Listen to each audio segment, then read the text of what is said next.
Приветствую на новой части новостной сводки. За минувшую неделю произошло довольно много интересных новостей, о которых мне не терпится рассказать в новом видео. На момент записи мы практически преодолели отметку в 7000 подписчиков. Спасибо, что поддерживаете мой канал. Уверен, это видео вам также придется по вашему новостному вкусу. Не буду тянуть к новостям. Внезапно Винтерко атакует инитов с тыла. Мы уже обсуждали надвигающийся серьезный конфликт между китайской коалицией фратов и инитами. Несколько недель назад Винтерко обвинили своих соседей в срыве договоренностей о разделе территорий фениксов после их продажи и ухода с севера. Фраты считают, что территории регионов Фейда и Клаудринга должны были достаться их коалиции, завершив формирование огромной северной шапки китайских территорий, опоясывающих карту в верхней части клайм-секторов EVE Online. Напомню, что сейчас инитам удается удерживать все территории региона Клаудринга и 3 системы региона Фейда, тут без изменений, поддерживая в них высокие показатели АДМ или же обороны, не позволяя китайцам так уж легко перехватить инициативу. Ребята из инитов даже устраивали целые КТА-вылеты по поднятию АДМа, уничтожая непись флотом почти 300 игроков. В ответ на это Винтерко не только анонсирует перемещение основных сил ближе к границам инитов, но и начинают оттягивать противника на другую часть карты, в регионы Дельва и Квериуса, где все это время существовала одна из сильнейших диплой-групп их коалиции во главе с коллективом Чуанши. Несколько же дней назад Винтерко начинает установку первого фортизара в регионе Квериуса, который мог бы стать начальной точкой по атакам не только на коалицию инитов, но и на местных жителей, зергов и онлифлиц. Да что же это такое? Куда бы я ни поехал, инфоповоды прям-таки следуют за зергами по пятам. По итогу гремит тяжелейший бой в китайскую таймзону на 1000 пилотов с обеих сторон. Силы фратов, используя тяжелый формат материалей, пытаются спасти свою структуру, но фортизар без каких-либо шансов уничтожается сотнями хаков от инитов. Фраты пробуют в капитальную эскалацию, но в итоге теряют свыше 256 миллиардов исков против 110 миллиардов исков у коалиции OnlyFleets и The Initiative, выступивших единым фронтом против угрозы Винтерко.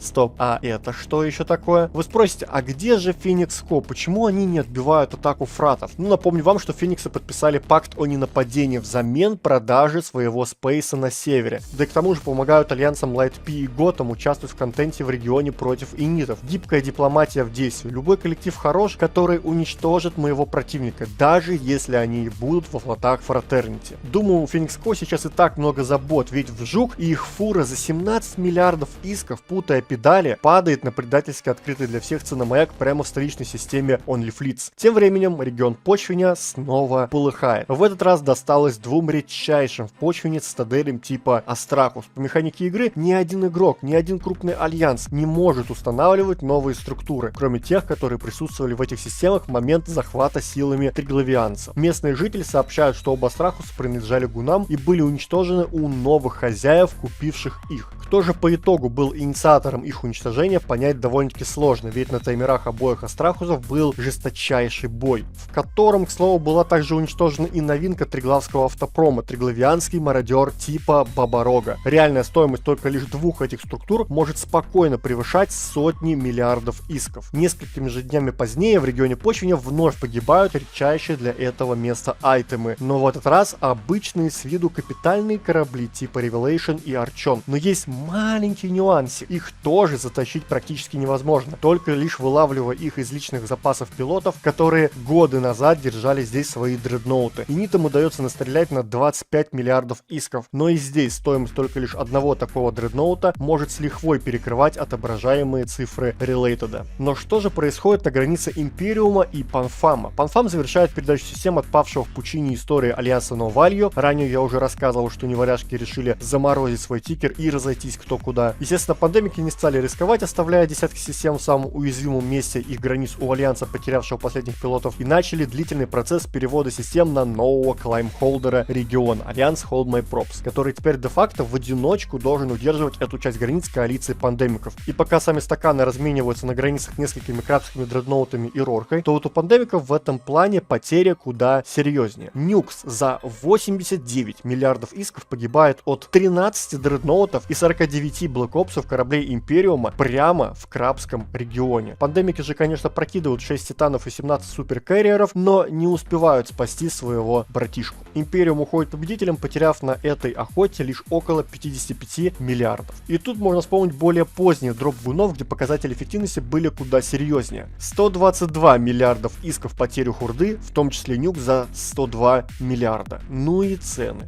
Ну понятно, Мазер был весь в офицерке, дропнув охотникам 27 миллиардов исков лута. И 11 миллиардов исков потерю гунов, дропнувших все это дело, кинувших в бой даже трио Зернитер, 22 дредноута и 60 блэкопсов. А помните, я уже рассказывал про кипстары, покрывающие границы хурды, и что мы вот-вот увидим применение этих рейнджов от гунов. Последнюю неделю имперцы даже не пытались серьезно что-то атаковать, сфокусировавшись на подобных операциях, будто бы создав для себя целый сафари-парк. Каких-либо ответных действий от хурды на давление имперцев, к сожалению, не последовало. Также можно отметить бой на границе Гимената, в котором Панфам использует тяжелый формат багетов и равенов Нави, но проигрывает в схватке Империуму, применившим 200 маэлей на артиллерии. Суммарные потери хурды около 89 миллиардов исков, имперцы же лишаются лишь 37 миллиардов. Ну и буквально в момент монтажа этого видео капитальную группу альянса Hold My Props из всего лишь-то 6 дредноутов накрывает просто огромнейшая пачка Зернитер Фанатик Легиона. Суммарно альянс хурды теряет около 50 миллиардов исков, фанатики же не досчитываются лишь около 10. Как гром среди ясного неба был заблокирован довольно известный в Вармхолл мирах коллектив Жибербеков. Ну как известный, представьте, что к вам в Вармхолл заезжает пачка кикимор, которая требует с вас оплаты вашего безопасного фарма. Именно таким был основной контент коллектива Жибербеков, посадивших под крышу довольно большое количество систем, в которых местные жители то ли не могли как-то обороняться, то ли просто не хотели тратить свое драгоценное время. Но вдруг коллектив Жибербеков по сообщениям комьюнити отлетает в бан за, назовем это, продажей сметаны. Более подробнее о волне банов на минувшей неделе мной рассказано в отдельном видео, посвященного этой теме. Но почему же лазерхавки после всех этих новостей начали методичное уничтожение каких-либо структур коллектива Жибербеков, учитывая то, что оба этих коллектива в одной Вармхолл коалиции? Ответ на самом деле очень простой. Узнав о реальных причинах блокировки альянса, лазера просто кикнули их из своей коалиции и поспешили стать теми, кто полутает несметные богатства грабителей с большой дороги, которые отлетели в бан. Ведь в Вармхолле это все предметы в структурах после их уничтожения выпадают. Так что будет очень интересно потом узнать, сколько же триллионов упало из 11 фортизаров холдерской корпорации Жибербеков. Тем временем стример Альбис провел честный поединок в Вармхолле между командами Фокрабс и Верлейт, в каждом из которых было по одному Нави Морусу. Победителем этого рыцарского турнира стала команда Верлейтов, уничтожившие противнику суммарно 42 миллиарда исков, в том числе и Морус Нави, 2 виду и весь хэви армор флота противника. Команда же Верлейтов потеряла парочку лишаков, Виндикатор и одну виду суммарно на 8,5 миллиардов исков. Дуэль по Вармхольному. Определенно что-то новенькое в наших новостных сводках. Забытый Винтерком Митинокс в Винале дропает местным жителям колоссальнейшую сумму 32 миллиарда исков лунными материалами. Ох уж этот ивентовый 90% коэффициент выпадения лута. Коллектив Terra Regnum забирает все выпавшее из производственной структуры. Ну это определенно стонкс. Snuff It Out оформляют впечатляющий дроп сразу 3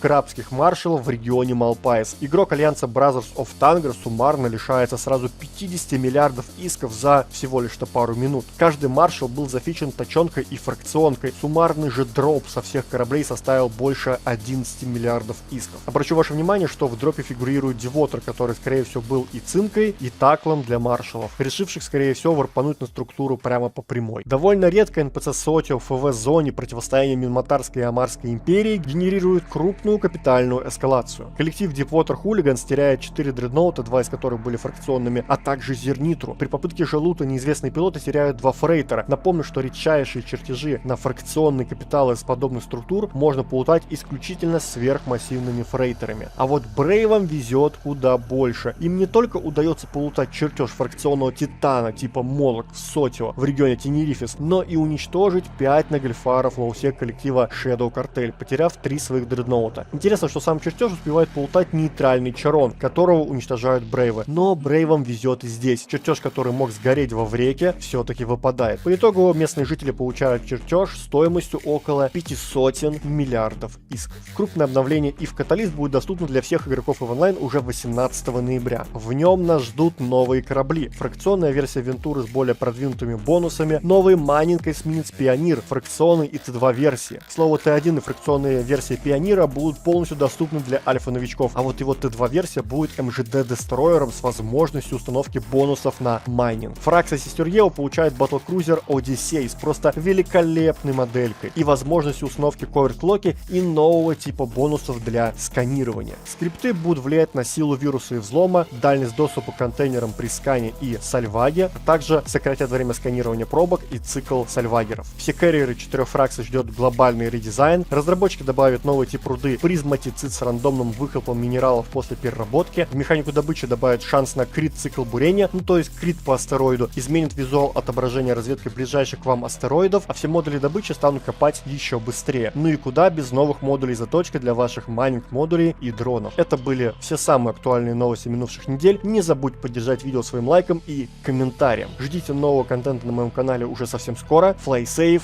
капсулируй.